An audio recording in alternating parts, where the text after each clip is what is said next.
del cual vamos a hablar el día de hoy, pero también eh, enfermedades ampollares es el otro tema que nos falta para el segundo parcial. Por tanto, el día de hoy vamos a hablar del complejo vascular de la pierna y de las enfermedades ampollares, y lo de la práctica está en suspenso, ¿no? No quiero comprometerme. Es probable que la siguiente clase, después del examen, bueno, que el examen es el martes, la siguiente clase, vamos a revisar el examen, y si me da el tiempo y si veo que es factible, tendría que hacerlo hasta este viernes, enviarle los temas, ¿no? En realidad sí pude enviarles el lunes, pero ya consideré corto el tiempo. Muy bien, entonces hoy día vamos a hablar de enfermedades ampollares y el complejo vascular de la pierna, que, bueno, el primer tema es un tema corto y el otro también no es un tema muy largo. Entonces hasta aquí va a ser el examen y luego les voy a decir las características más o menos del examen para los que asisten. Muy bien, este complejo cutáneo vascular de la pierna es un cuadro que no se ve con cierta frecuencia, ¿no? Bueno, que sí es frecuente en cierta población. También este complejo cutáneo de la pierna se conoce como las úlceras varicosas o las dermatitis por éstasis venosa, o también se denomina las úlceras crónicas, ¿no? Generalmente en nuestro medio se denomina las úlceras varicosas. Es un síndrome multilesional, el cual va a afectar a miembros inferiores, en el cual va a generar la presencia de úlceras, las cuales están condicionadas por una necrosis tisular.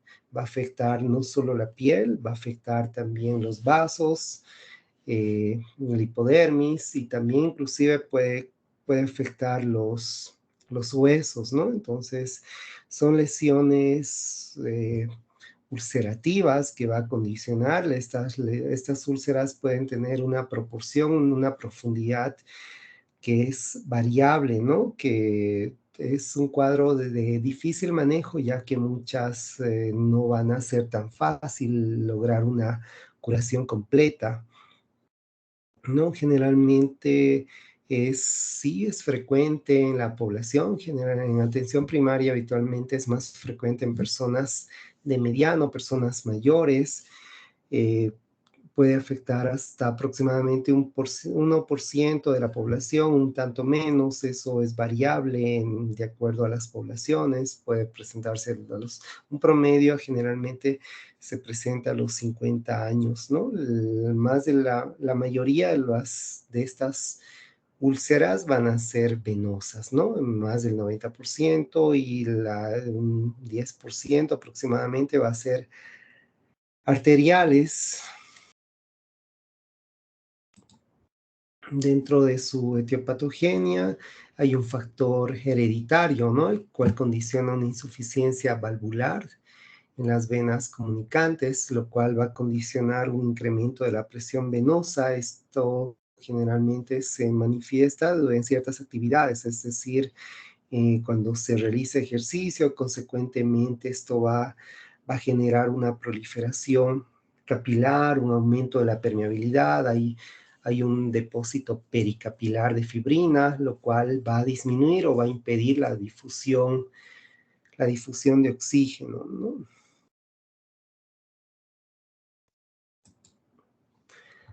También la insuficiencia venosa va a ser el factor de mayor importancia, ¿no? Puede haber antecedentes de tromboflebitis, las varices, las fístulas arteriovenosas que van a presentarse. Entonces, ante la presencia de estos datos en estos pacientes, va a haber una inversión respecto a la cronología del edema fisiológico, ¿no? El cual puede ser condicionado por la fibrosis o por una pérdida de la elasticidad cutánea, la cual puede ser secundaria a una dermatoesclerosis, ¿no?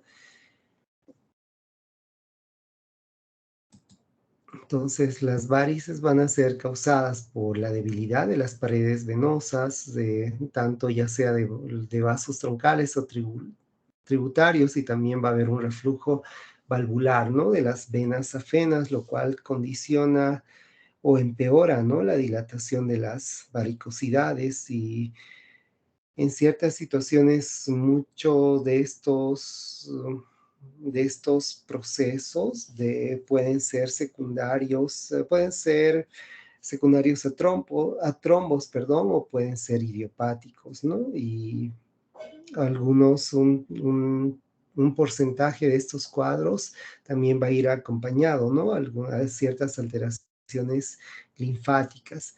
También puede haber un daño tisular crónico por una inflamación perivascular y también la presencia de citocinas, alteración en la función de la barrera que condiciona cierta fragilidad, sobre todo en la parte inferior de las piernas, y esto también va condicionando una disminución en la regeneración de la piel, lo cual frente a ciertos traumatismos, frente a ciertos traumatismos, pues esto va condicionando una ulceración en la cual puede ser susceptible, ¿no? De tener una infección secundaria a microorganismos eh, que pueden generar, ¿no? Microorganismos, ya sea por estafilococos, estreptococos, sobre todo y también de acuerdo a las características del paciente pueden estar presentes otras bacterias también. Entonces, los procesos biológicos en una reparación de una herida consta de 3 etapas, ¿no? La inflamación, la proliferación de células con formación de nuevo tejido y la remodelación tisular, ¿no? Las cuales se van manifestando de forma progresiva, ¿no? En la cual van a interactuar leucocitos, fibroblastos, queratinocitos, factores de crecimiento y la matriz extracelular también que va a participar dentro de lo que corresponde al cuadro clínico. Generalmente, como vemos en estas imágenes, van a estar afectadas la parte inferior, es decir, el tercio inferior de las piernas. No siempre es bilateral, a veces es unilateral y hay esas 3 fases, ¿no? La fase de edema, la dermatitis ocre y lo que viene a ser las ulceraciones. Eso, bueno, en la fase, inicialmente en la fase temprana va a haber edema y después va a haber una hiperpigmentación, una coloración más café y después se va haciendo más ostensible, ¿no? Por eso es que se denomina la dermatitis ocre y después va a aparecer lo que son las úlceras, ¿no? Estas úlceras pueden ser superficiales o también pueden ser profundas, pueden ser de un pequeño diámetro, pueden ser de un diámetro más grande, pueden ser irregulares y muchas veces pueden ir acompañadas, ¿no? Como mencionaba, un pequeño porcentaje puede haber alteraciones linfáticas. Dentro de lo que son las complicaciones, tenemos que tener cuidado las infecciones sobreagregadas, las dermatitis de contacto y también la aparición de neoplasias malignas, ¿no? En los pacientes con úlceras crónicas tenemos que indagar, tenemos que pensar que algún momento cuando son úlceras de larga evolución, puede dar lugar a neoplasias malignas. Dentro de los estudios de laboratorio, obviamente la clínica es muy importante, pero también la ecografía dúplex, la cual es útil, ¿no? Sobre todo cuando sospechamos una trombosis o cuando hay alteraciones, ¿no? En el flujo, también se puede hacer una venografía, ¿no? Sobre todo en eventos postrombóticos, ¿no? Y también la ecografía intravascular puede tener su utilidad en ciertos procesos, en lesiones que están bien localizadas. Dentro de los diagnósticos diferenciales podemos hacer con el ectima, que ya describimos en infecciones bacterianas, con la tuberculosis nodular profunda ulcerada también, con las micobacteriosis cutáneas ulcerosas, con la sífilis tardía y con las úlceras en lepra. Son los diagnósticos, ¿no? Tenemos que tomar en cuenta que es un cuadro que que va a tener periodos de exacerbación. Es un cuadro el cual va a vivir el paciente a lo largo de su vida con ese cuadro. Por tanto, es muy importante también ver respecto a las posibilidades terapéuticas, ser franco con el paciente, porque esto condiciona que a veces los pacientes sean de muy difícil manejo, son exigentes, y muchas veces estos pacientes se automedican o no se adecúan o no cumplen adecuadamente con las indicaciones que hacemos, ¿no?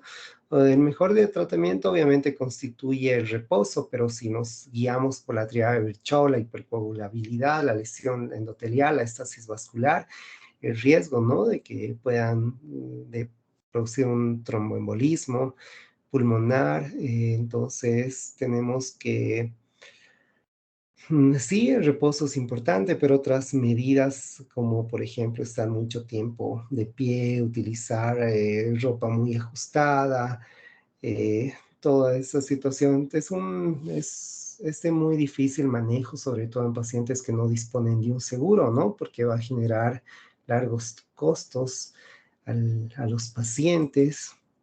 Dentro del tratamiento, entonces, no solo debe ser enfocado a la atención por un dermatólogo, también ciertas situaciones puede ser quirúrgico o ortopédico. Tenemos que recomendar que el paciente haga reposo, utilizar bueno, que baje de peso, que eleve los pies, que haga actividad física. Podemos utilizar medias compresivas de baja, mediana o alta presión.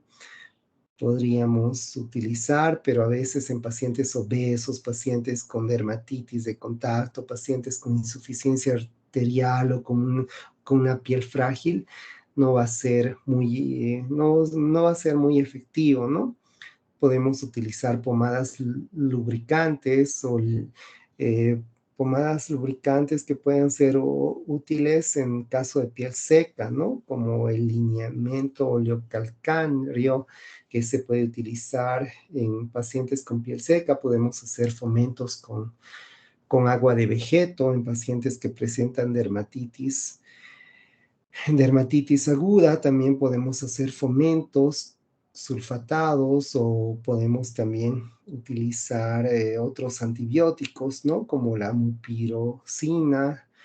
eh, Podemos utilizar la gentamicina también. En ciertas situaciones también se ha visto que la miel de abeja es útil, ¿no? La miel de abeja en realidad tiene un efecto antibacteriano, va a mejorar el edema y también va a estimular el tejido de granulación. Tenemos que también utilizar, como vemos en esta imagen, la bota de una, el cual utilizamos, se coloca en un baño María en el pie, en el cual agregamos un porcentaje de la grenetina, que es como una gelatina. Se aplica el óxido de zinc, se aplica glicerina y luego se sumerge se sumerge, ¿no? Una venda elástica y posteriormente se va a vendar la pierna afectada. Y conforme esta venda que está cubierta con esos materiales que describí, va a formar una bota, ¿no? Que se va a secar y podemos mantener así esta úlcera varicosa por un periodo de 2 semanas, ¿no? Y luego se retira. También hay otras botas de una que ya existen en el comercio. También se puede hacer vendajes oclusivos, ¿no? Que van a favorecer la granulación y también van a favorecer la repitelización. También, bueno, existen otros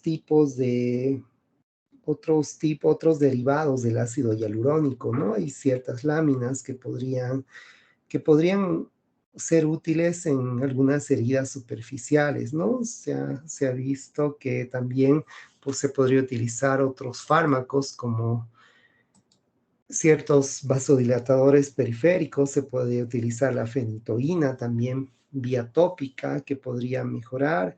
Podemos utilizar los bloqueadores de canales de calcio como la nifedipina también. Pero bueno, Los resultados pueden ser muy variables dependiendo de las características de los pacientes. En ciertas situaciones se puede hacer injertos también o se puede hacer intervenciones quirúrgicas, ¿no? Por un cirujano cardiovascular, si es que amerita, ¿no? Si hay las condiciones para hacerlo. Eh, Generalmente eso, ¿no? Entonces es un cuadro de difícil manejo, que si bien hay alternativas, pero no es tan, bueno, no son completamente eficaces. Muy bien, eso es respecto, en realidad vamos a hablar sobre las úlceras venosas, las úlceras arteriales, no, porque son un tanto más infrecuentes. Ahora voy a buscar la otra diapositiva de...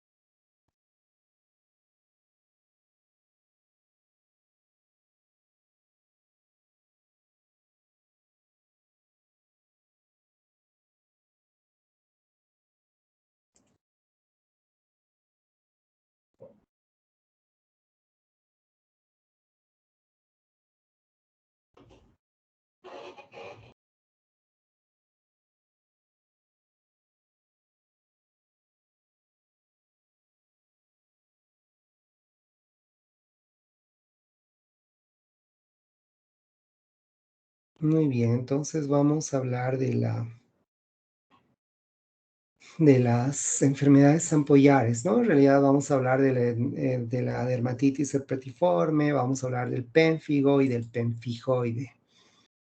Los pénfigos como tal, a ver, vamos un ratito.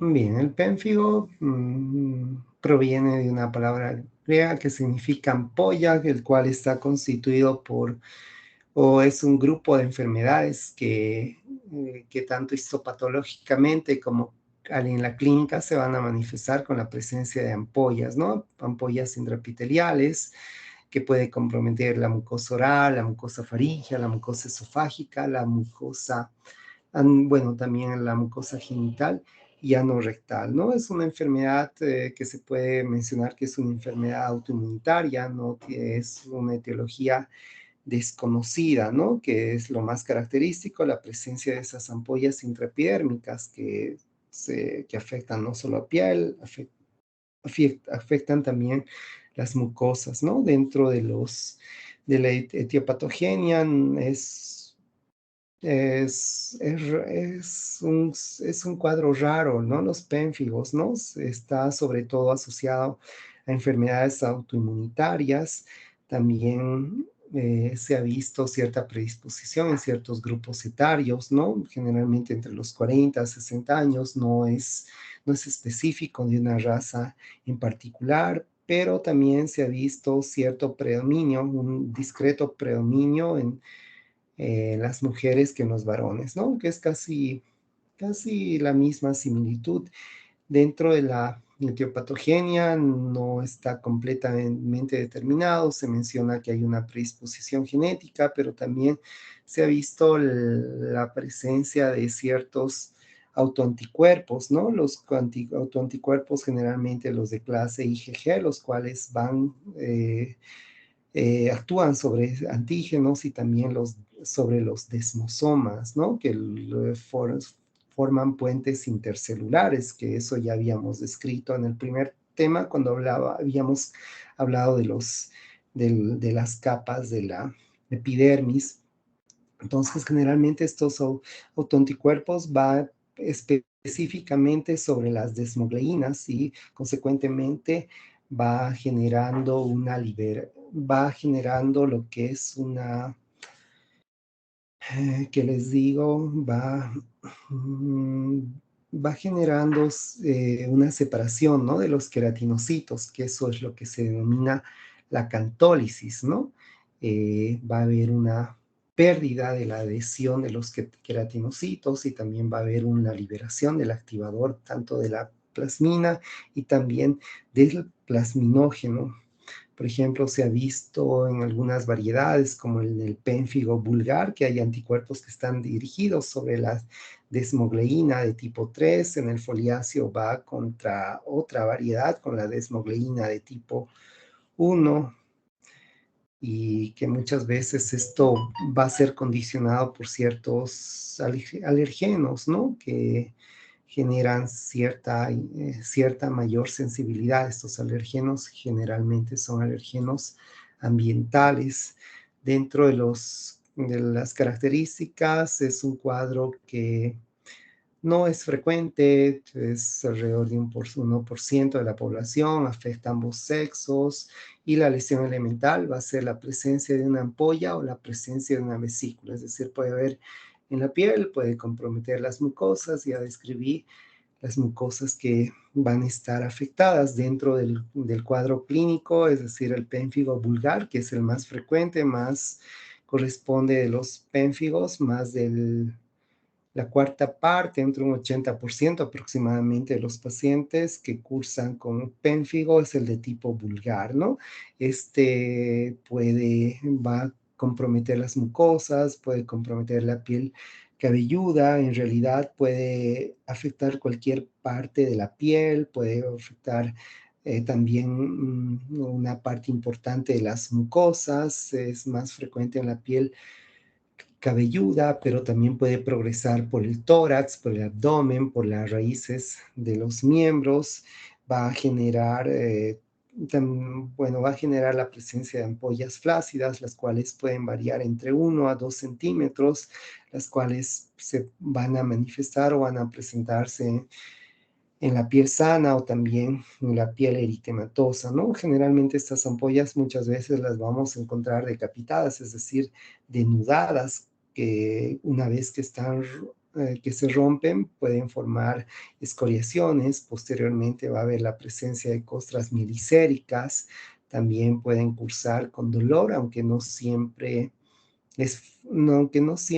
va a haber prurito, ¿no? A veces estas lesiones van a curar, van a remitir espontáneamente y no van a dejar alguna secuela en especial. Sí pueden ocasionar tanto la hiperpigmentación, ¿no? Que puede estar presente también.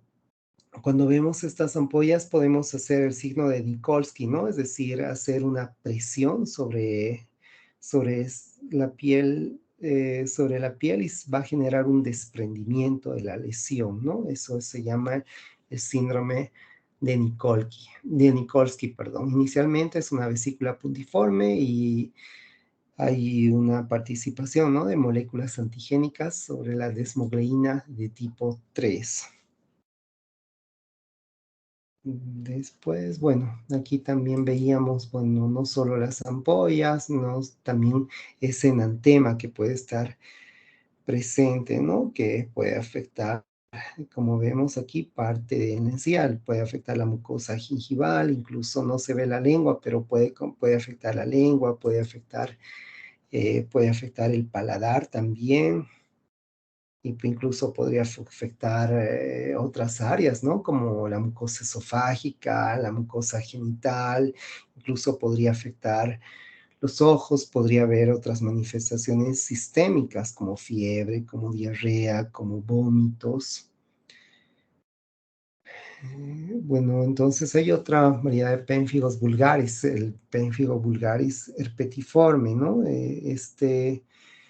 Esta variedad presenta lesiones vesiculosas sobre una base eritematosa que asemeja una enfermedad autoinmune o una dermatitis herpetiforme, ¿no? Esta variedad del pemphigus vulgaris o herpetiformes puede evolucionar a un pénfigo vulgar o un pénfigo foliáceo.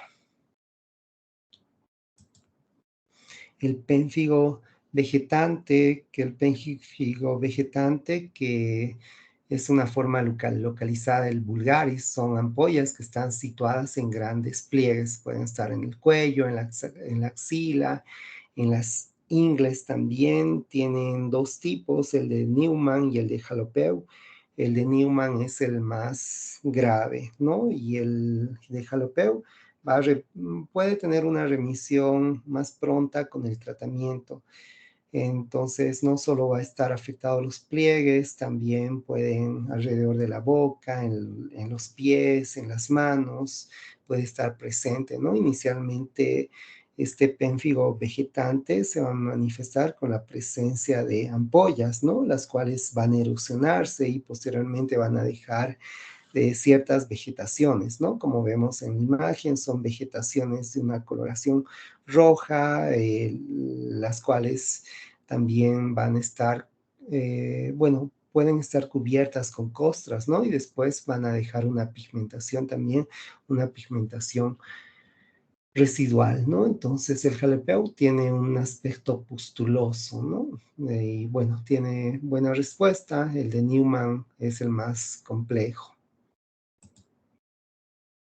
Ahí vemos las diferentes lesiones, ¿no? El compromiso a nivel de la boca, a nivel del tórax, a nivel de los pliegues, esas vegetaciones que están cubiertas con costras, el pénfigo foliáceo también, que en muchas, bueno, que se menciona que tiene un aspecto de hoja, ¿no? Folium viene de hoja, no se ve, no es evidente la presencia de una ampolla, sino va a aparecer como una dermatitis seborreica, ¿no? Después se traduce en una eritrodermia exfoliativa y también posteriormente, bueno, se ha visto que esta es más prevalente en algunas razas, por ejemplo, en los judíos, ¿no? Entonces es una descamación profusa pues, que se va a iniciar en la cara.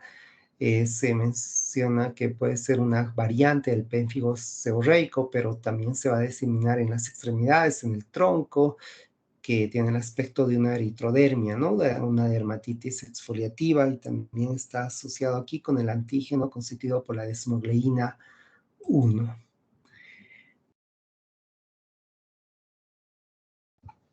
Aunque no es evidente, aquí podríamos encontrar ampollas, ¿no? Pero esas ampollas tienen paredes muy delgadas, están aplanadas, pero generalmente conforman también una base eritematosa. Dentro de lo que es el pénfigo eritematoso o el pénfigo seborreico también es denominado, es la enfermedad de Senior-Usher, que es un cuadro que es menos grave, que está localizado tanto en el tórax, en los hombros, también la puede estar a nivel de los surcos nasogenianos, como vemos en esa imagen del extremo derecho, pero también pueden estar en la piel cabelluda.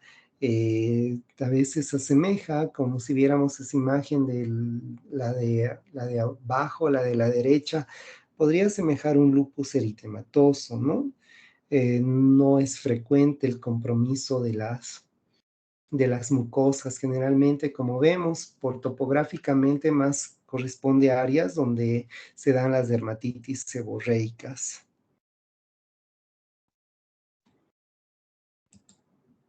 El pénfigo, el pénfigo foliáceo de Brasil afecta a ambos sexos, tiene una presentación familiar, también es muy parecido al que he descrito, ¿no? Es decir, es una dermatosis que inicia como una dermatitis seborreica que se transforma en una eritrodermia exfoliativa.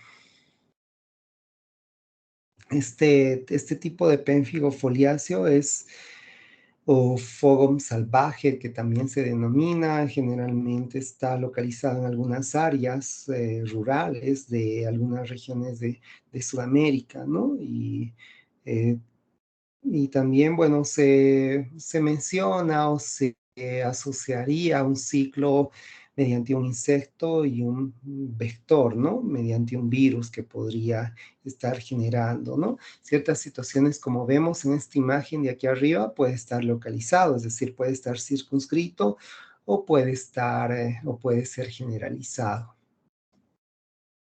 El pénfigo neonatal también está asociado a recién nacidos de madres con pénfigo vulgar o foliáceo, es a través de un paso transplacentario, ¿no? De los autoanticuerpos. Tiene cierto índice importante de morbilidad, por tanto, si el niño sobrevive la etapa aguda, pues su pronóstico va a ser bueno. Tenemos que también diferenciar con síndrome estafilocócico del piel escaldada, o también podemos hacer diagnóstico diferencial con una sífilis congénita.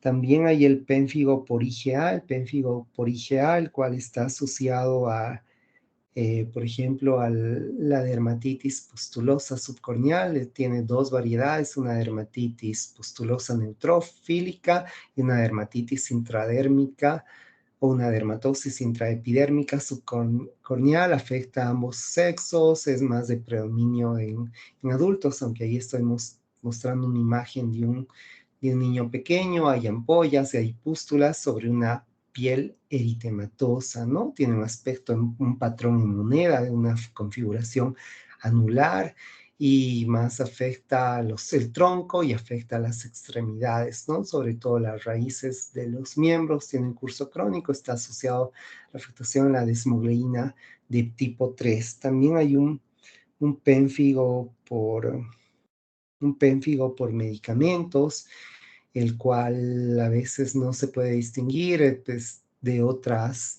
variedades. Tenemos que indagar el consumo de algunos fármacos como la depensilamina, el captopril, el piroxicam, el piritinol o la tiopromina, ¿no? Que son fármacos que aquí no se conocen tanto, sí, el captopril y el piroxicam, ¿no? Va a generar la presencia de un exantema constituido por ampollas que tienen un aspecto de urticariano, ¿no? O como un eritema tóxico. También si hay cierta predisposición genética. El pénfigo paraneoplásico, también el pénfigo paraneoplásico, que está asociado a neoplasias como procesos linfoproliferativos de células B, enfermedad del linfoma de Hodgkin, la leucemia linfocítica crónica, la cual va a generar lesiones ulcerativas dolorosas que compromete las membranas mucosas, que asemejaría un Steven Johnson, ¿no? Un síndrome de Steven Johnson también puede comprometer órganos internos y tiene un compromiso, un curso progresivo. Histopatológicamente, pues vamos a ver algunas alteraciones. Hay una ampolla cantolítica. También bueno, este pénfigo va a afectar la epidermis, pero también a nivel de los anexos, a nivel del cuero cabelludo. Puede afectar a nivel del epitelio, ¿no? También va a haber un proceso, un infiltrado inflamatorio, en la cual hay la presencia de linfocitos y eosinófilos. Generalmente el diagnóstico es un diagnóstico, perdón, es un diagnóstico clínico en el cual podemos ver la presencia, ¿no? de la ampolla, que muchas veces esa ampolla la vamos a encontrar denudada, es decir, decapitada, ya no está la ampolla como tal. Generalmente puede estar localizada en ciertas áreas, que las raíces de los miembros, en el tórax, y también puede haber la afectación de la mucosa en algunos, ¿no? El diagnóstico podemos hacer mediante inmunofluorescencia, podemos hacer una biopsia de la vesícula íntegra, podemos hacer pruebas de ELISA, de inmunoblot, también para ver la molécula que está involucrada. El tratamiento, antes de que aparecieran los corticoides, la morbilidad era altísima de los pacientes con estas variedades, ¿no? De pénfigos. Hoy en día podemos iniciar dosis de prednisona, 1 a 4 miligramos kilogramo por peso diario por un periodo de 4 a 6 semanas, y reduciendo progresivamente. Podemos utilizar metilprednisolona vía endovenosa, podemos utilizar inmunosupresores también, podemos utilizar metotrexato, por ejemplo, azatioprina para hacer una plasmaféresis, y también podemos utilizar la diaminodifenilsulfona con la citioprina o con prednisona, ¿no? Que también van a ser alternativas. Estas entidades siempre tenemos que relacionar muchas veces con lupus, con la miastenia gravis, con el síndrome de Sjögren también, o con otras neoplasias malignas, ¿no? Generalmente, mm, generalmente las complicaciones va a ser en función de que estos pacientes, quizás su cuadro va asociado a diabetes o a úlcera gástrica, o el uso de corticoides también puede ser susceptible al paciente a desarrollar una sepsis o una neumonía también.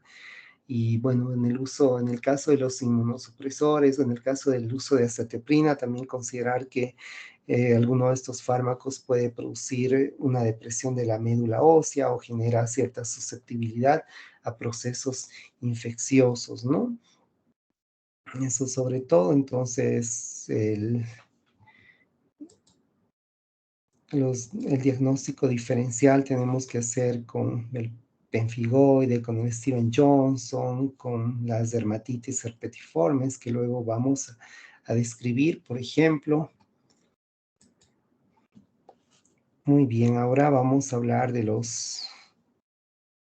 del pemfigoide, ¿no? Del pemfigoide también, el pemfigoide, que también se denomina pemfigoide buloso, o pemfigoide ampollar, el cual, bueno, estos pemfigoides vienen a ser procesos inflamatorios, procesos autoinmunitarios, los cuales están constituidos por la presencia de ampollas, ¿no? En la unión dermoepidérmica es poco probable que afecten la mucosa. Es más de predominio, estas ampollas generalmente son grandes, es más frecuente en ancianos, y va a ser de predominio tanto en el tórax y también en las extremidades, ¿no? Es menos frecuente, a diferencia de otras variedades de los pénfigos, por ejemplo. Es raro que pueda afectar la cabeza, que pueda afectar la parte cervical, es decir, el cuello. Y también lo característico de este cuadro, que también no va a dejar secuelas, ¿no? Es decir, no va a producir la presencia de atrofia o la presencia de cicatrices. Generalmente también este cuadro va a tornarse de forma crónica, ¿no? Entonces, en su etiopatogenia, también en su epidemiología, no hay prevalencia respecto al sexo o respecto a la raza. Es un tanto infrecuente, por cada millón de personas son pocos casos, ¿no? Aproximadamente unos 10 casos, entre 10 a 15 años. Es más frecuente en personas mayores de 60 años, pero también podría estar presente en pacientes jóvenes, incluso podría estar en niños, ¿no? Aunque hay ciertas regiones europeas donde la prevalencia, donde generalmente su incidencia se da en personas mayores de 65, perdón, de 85 años. Entonces, en su etiopatogenia es un proceso autoinmunitario. Se ha relacionado antígenos del HLA también. Se ha visto que en esta entidad hay anticuerpos que se dirigen contra el antígeno del pemfigoide ampollar, ¿no? En el hemidesmosoma que une los queratinocitos basales con la membrana basal, se han identificado dos moléculas. Ambas son antigénicas, el 1 y el 2. El de tipo 2 produce ampollamiento, ¿no? También se generan anticuerpos que se fijan y van desencadenando lo que es la cascada de complemento, ¿no? Lo cual va a generar la atracción de eosinófilos. Bueno, eso generalmente después, eso va a ser las características. Hay algunas variedades, ¿no? Que vamos hablar, como en realidad dentro de lo que es el cuadro clínico puede ser localizado, puede ser diseminado, algunas variedades son más frecuentes a nivel del abdomen, otras en la parte de las extremidades. Y en todas estas, la lesión fundamental va a ser la presencia de las ampollas, ¿no? Que cuando se rompen también, como en el pénfigo, van a estar cubiertas por costras mielicéricas.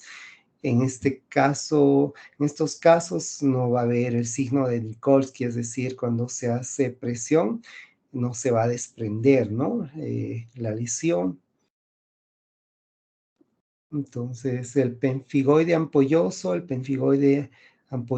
tiene la característica de ser raro en edad pediátrica. Son ampollas que miden entre 1 a 2 centímetros de diámetro, no afecta a las mucosas, generalmente se inicia en el abdomen, en la parte interna de los muslos, y también va a tener un aspecto urticariano o pruriginoso, ¿no? Existen algunas variedades clínicas, ¿no? Algunas que solo van a afectar una región anatómica, otra variedad no ampollosa que afecta la piel, tiene un aspecto urticariano, el prurigo nodular que produce levantamientos nodulares, el de tipo vegetante y el de tipo generalizada de tipo eritroepidérmico, ¿no? Entonces, ahí vemos las diferentes características, ¿no? Es decir, la presencia de una erupción generalizada, la presencia de, aquí ya no se ve tanto pápulas, sino más vesículas y ampollas que, como ven, están sobre bases eritematosas y que pueden estar localizadas sobre todo en superficies de extensión, puede estar en las nalgas, pueden estar en el dorso también. Hay algunas variedades, como las variedades vegetantes, que hay ampollas, que hay escamas, que hay lesiones vegetantes, ¿no? Las lesiones nodulares que, como mencioné, son raras, tienen un aspecto, como su nombre dice, nodular, son pruriginosas. A veces esta variedad nodular puede preceder en varios años a las lesiones ampollares. El pénfigo gestacional, que es es una variedad también muy similar al pénfigo ampollar, también se denomina herpes gestacional, tiene la misma característica de las ampollas, generalmente se manifiesta hasta el segundo o tercer trimestre después del parto.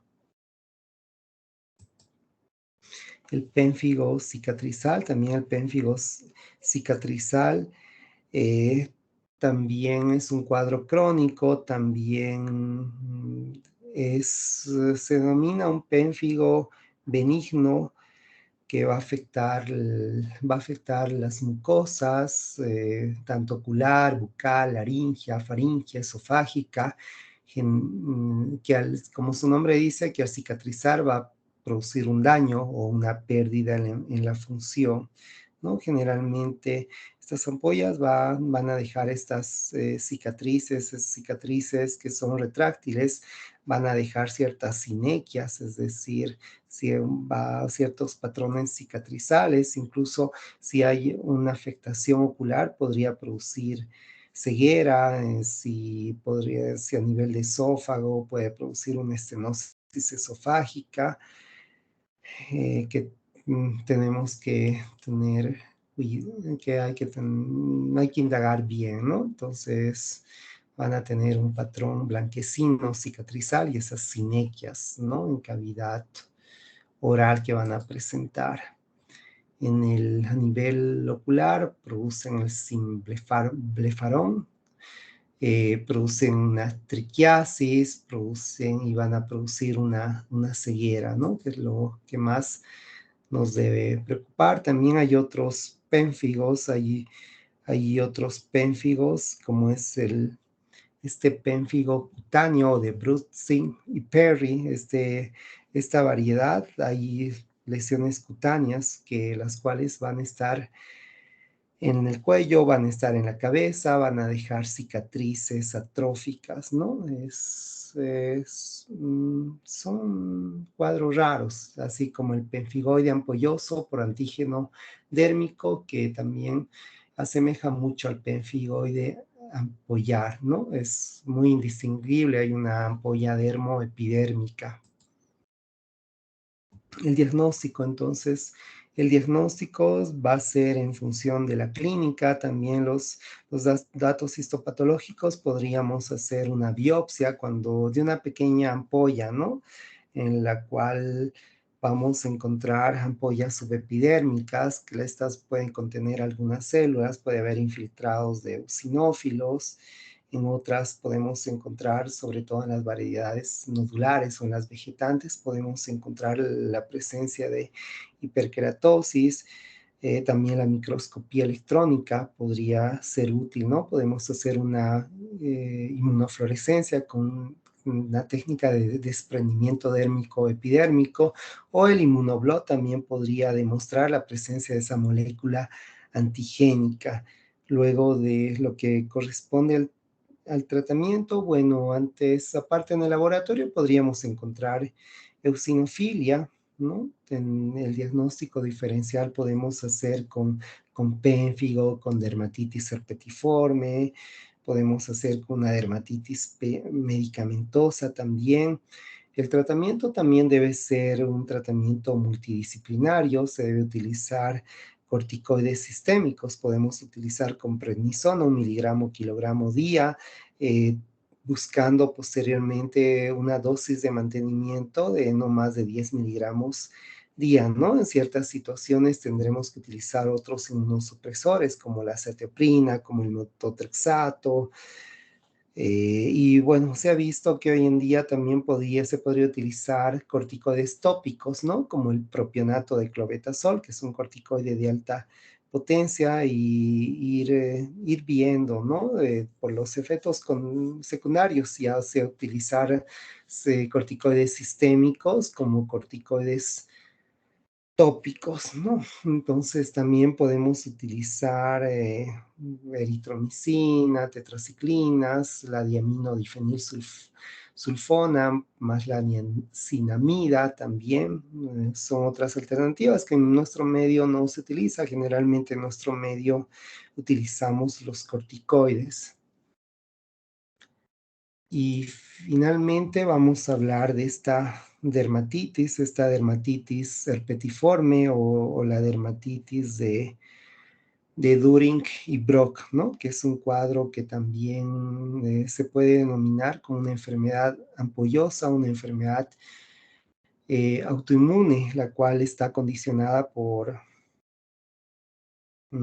la presencia de la inmunoglobulina A, con distribución gradual a nivel de la unión dermoepidérmica, y también algo de este cuadro que es importante, la cual puede estar relacionada a la enfermedad celíaca, a enteropatías por gluten, ¿no? Que tenemos que indagar. Esto ya se describe hace mucho tiempo de esta dermatitis, ya se describe cuando en pacientes durante la Primera Guerra Mundial que presentaban ampollas, que utilizaban bastante, bueno, comieron bastante pan, se les quitó de la dieta el pan y mejoraron ostensiblemente, y cuando posteriormente volvieron a darles, bueno, a recibir pan, otra vez se exacerbaron, ¿no?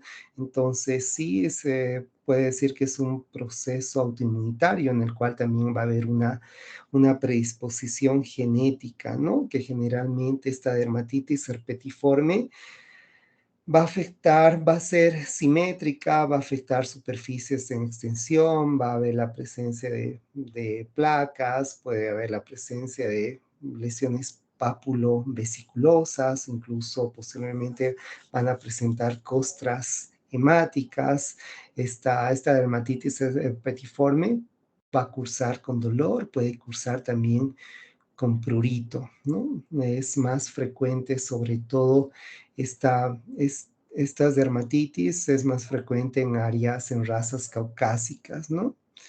Mm, Dentro de la etiopatogenia no está completamente determinado, son posibilidades estructurales, ¿no? Se ha visto que podría haber una predisposición genética, ¿no? También se ha visto la presencia de, bueno, hay ciertas alteraciones en los haces de las microfibrillas o las fibras de anclaje en la dermis papilar, también la presencia de fibrilina y ciertos componentes, ¿no?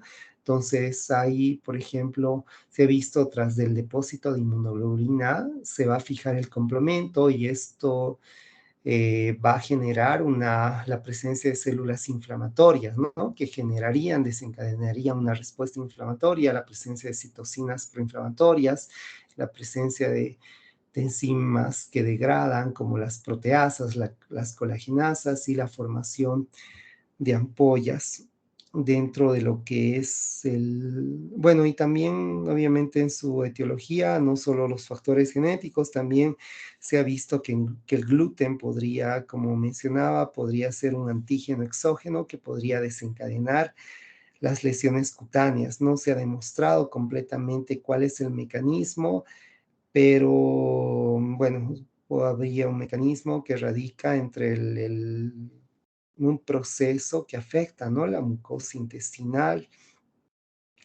Es así que su relación, ¿no? Que se tenía al consumir algunos alimentos, ¿no?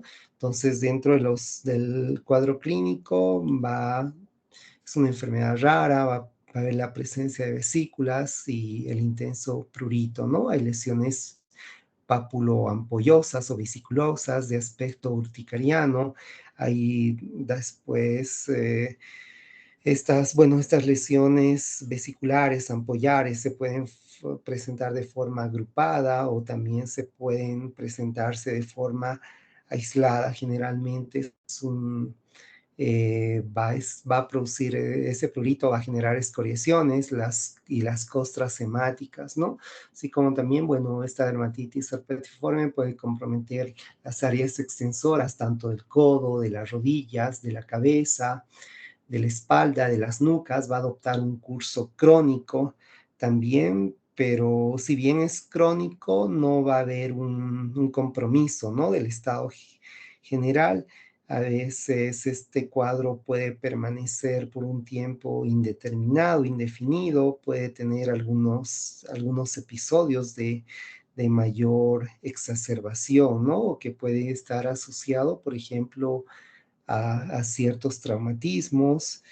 Los pacientes van a presentar, es muy importante ver la sensibilidad al gluten, ¿no? Que un, todos los pacientes van a presentar sensibilidad, pero no todos van a presentar síntomas digestivos, ¿no?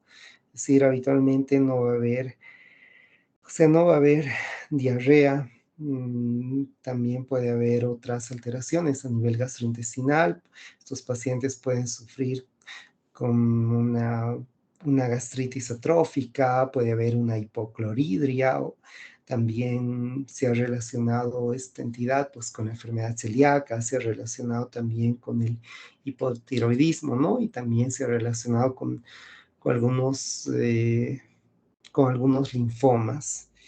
Entonces, todo eso es muy importante ver, ¿no? La presencia de, ya sea de un eritema, la presencia de pápulas, vesículas, ampollas o placas urticarianas, que es esta imagen, ¿no? O sea, aquí vemos vesículas aisladas, pero aquí ya vemos placas que parece tener un aspecto urticariano. Dentro del estudio histopatológico va a haber un ampollamiento en la unidad dermoepidérmica, también va a haber infiltrados de neutrófilos, sobre todo en la dermis papilar, así como también de eosinófilos, también va a haber fibrina y también va a haber, va a haber la presencia de edema. Entonces hay un ampollamiento, hay microabscesos en las papilas dérmicas y hay un infiltrado inflamatorio perivascular y en la inmunofluorescencia, perdón, se determina la presencia de la inmunoglobulina A y el C3 del complemento en la unión dermoepidérmica. Bueno, después el laboratorio no lo describo porque no es de tanta utilidad. sí tenemos que sobre todo indagar, ¿no? Si hay una enteropatía en el cual el paciente es sensible al gluten. Respecto al tratamiento, bueno, antes del tratamiento, el diagnóstico diferencial, podemos hacer que esta dermatitis herpetiforme con el pénfigo de ampollar, podemos hacer con el herpes gestacional, también podemos hacer con urticaria. Dentro del tratamiento, también el tratamiento como en el pénfigo, en el penfigoide, tiene que ser multidisciplinario, ¿no? Se ha visto que hay buena respuesta a la dapsona o la diaminodifenilsulfona, en la cual deberíamos utilizar dosis inicialmente de 100 a 200, pero después ir disminuyendo progresivamente, ¿no? También tenemos que ver, es importante la restricción al gluten, tendríamos que hacer una biometría hemática cada cierto tiempo, ¿no? Porque dentro de los efectos adversos del uso de estos fármacos va a ser la anemia hemolítica que pueden presentar estos pacientes, ¿no? Pero esa anemia va a disminuir cuando asociamos vitamina E en el consumo, ¿no? La dieta, la restricción del gluten, es decir, una dieta en la cual no se le dé alimentos ricos o que presenten trigo, que presenten centeno, ¿no? Esta dieta tendría que ser de por vida justamente para que no puedan exacerbarse la sintomatología, ¿no? En todo caso, podríamos también, bueno, al restringir el gluten, también disminuiríamos el uso de fármacos. Y bueno, también podríamos utilizar algunos otros agentes que podrían coadyuvar en el tratamiento. Por ejemplo, si es un cuadro que produce prurito, entonces tendríamos que dar antihistamínicos. Y también podríamos utilizar bueno, podríamos ver la posibilidad de que estos pacientes puedan utilizar otros medios informativos, ¿no? Como, por ejemplo, en, hay algunas páginas, ¿no? Hay ciertas asociaciones de pacientes que cursan con estas dermatitis herpetiformes o pacientes o hay o hay grupos de pacientes que tienen, pues, intolerancia al gluten.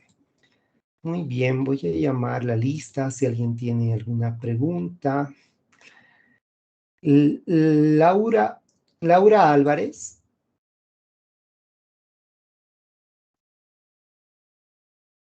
Belén Andrade.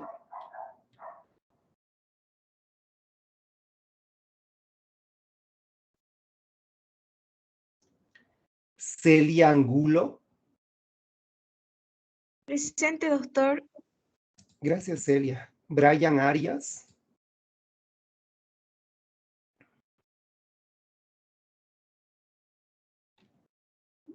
Bariña Arázola. Micaela Bustamante.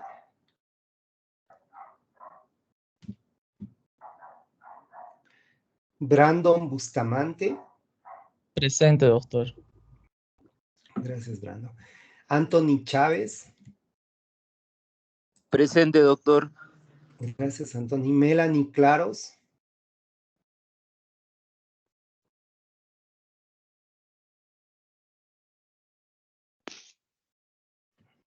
Frank Cordero. Presente, doctor. Buenas noches. Gracias, Frank. Buenas noches. Paola Corrales. Presente, doctor. Gracias, Paola. Cristian Cosío. Presente, doctor. Gracias, Cristian. Glenda Cuadros. Presente, doctor. Buenas noches. Gracias, Glenda. Buenas noches. José Espinosa. Presente, doctor. Buenas noches. Gracias, José. Buenas noches. Johanny Fernández. Presente, doctor. Buenas noches. Gracias, Johanny. Buenas noches. Dayana García.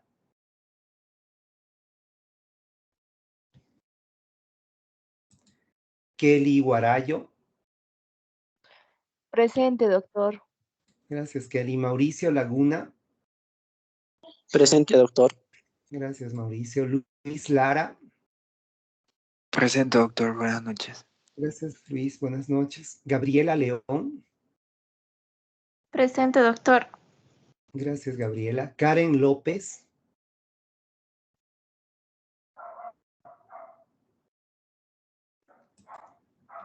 Dayana Lozano. Presente, doctor. Buenas noches. Gracias, Dayana. Buenas noches. Stephanie Machicado. Presente, doctor. Gracias, Stephanie. Linet Mamani. Presente, doctor. Gracias, Linet. Melissa Mercado. Buenas noches. Presente, doctor. Gracias, Melissa. Buenas noches. Hugo Miranda. Presente, doctor. Buenas noches. Gracias, Huguito. Buenas noches. Julio Osorio. Presente, doc. Gracias, Julio. Rubí Paco. Stephanie Prado. Presente, doctor. Buenas noches. Gracias, Stephanie. Buenas noches. Evelyn Rocha. Presente, doctor. Gracias, Evelyn. Lucía Rojas. Presente, doctor. Buenas noches. Gracias, Lucía. Buenas noches. Michelle Santa Cruz.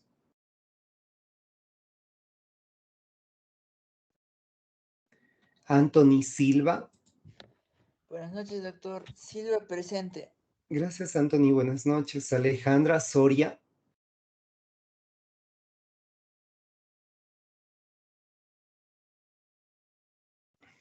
Belén Tarqui. Presente, doctor. Buenas noches. Gracias, Belén. Buenas noches. Diana Talla.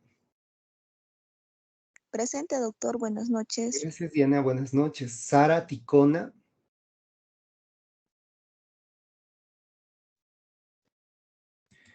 Geraldine Torrico. Presente, doctor. Gracias, Geraldine. Lady Valdés.